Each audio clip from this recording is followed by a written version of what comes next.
Mark this date, January 2028. That is the day Sony pulls the plug on every single physical PlayStation disc. Not a phase-out, not a gentle wind down. A hard, permanent stop. No more boxes on shelves. No more trade-ins. No more tossing your buddy a game for the weekend. Sony said it themselves, right there on the PlayStation blog, and the internet absolutely lost its mind. Within hours, gamers were rallying a full week-long PSN blackout under the hashtag #PSBlackout. And look, this isn't just one company killing a format. This is the entire ownership model of gaming cracking open in real time, because once Sony makes this move, every other console maker just got a green light to do the exact same thing. The question was never whether Sony could keep pressing discs.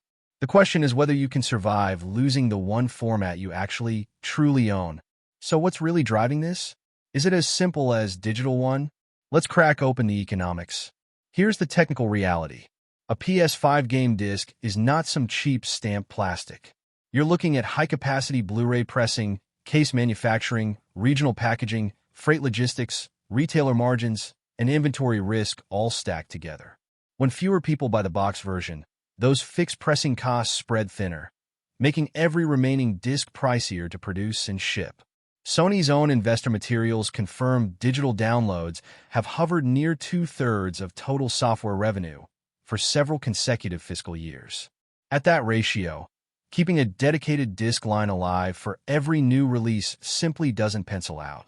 January 2028 isn't a reduction. It's the end point, and you can see this shift baked right into the hardware. The PS5 family already includes a digital edition with no disc drive whatsoever.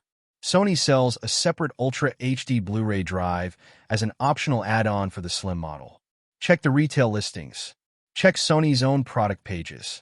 The drive is listed as an accessory, full stop. That means the installed base is no longer uniformly disc-capable, and a publisher has far less incentive to fund manufacturing when a growing slice of consoles can't even accept a disc. Sony's filings also show PSN monthly active users and digital add-on revenue climbing, while packaged software revenue drops year over year. The announcement just makes the finish line official. After January 2028, no new physical game discs for new PlayStation titles. Period. Now let's talk about the backlash, because this is where it gets genuinely electric. The PS Blackout movement, organized across Reddit, Discord, and collector forums, was triggered directly by Sony's July 2026 announcement. The ask is simple. Don't log into PSN, pause digital purchases, don't redeem store credit for one full week. Organizers framed this as a direct response to the death of physical media and the pivot toward a license-based model. Their argument?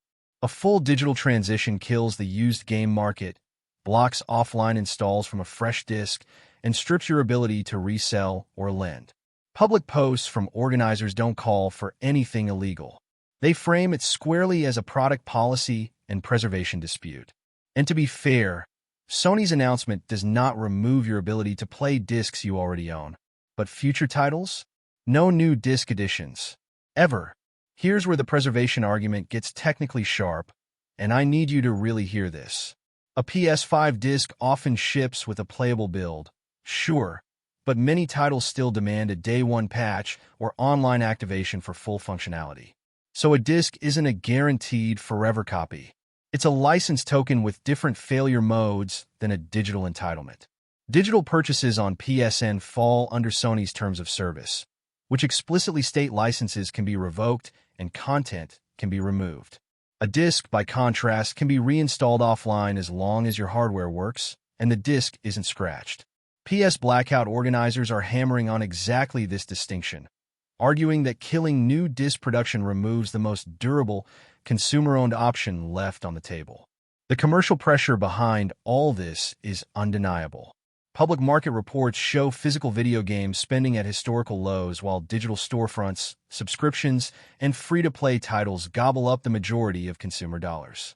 Sony's segment reporting reveals that network services revenue, PSN Plus, digital sales, the whole ecosystem, has become the single largest contributor to the gaming division's operating income.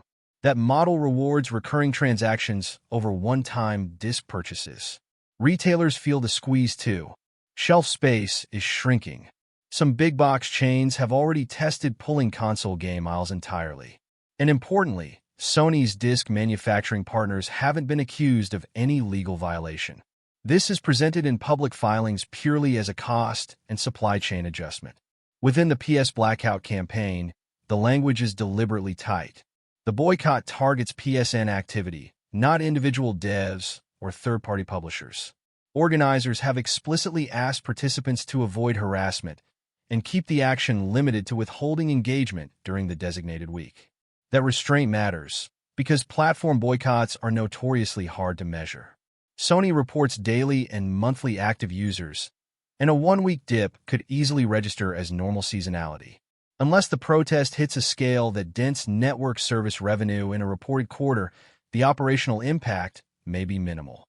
But here's the thing. The conversation this has sparked around digital preservation, that's not going anywhere. Because Sony's decision shapes whether physical discs survive into the next hardware generation. This debate isn't about 1 week of PSN silence. It's about what ownership even means when the default delivery system becomes a revocable license. If this breakdown hit home, smash that like button, subscribe to Tech Market Pulse, and ring the notification bell so you don't miss what's coming next. Thanks for watching, and I'll see you in the next one.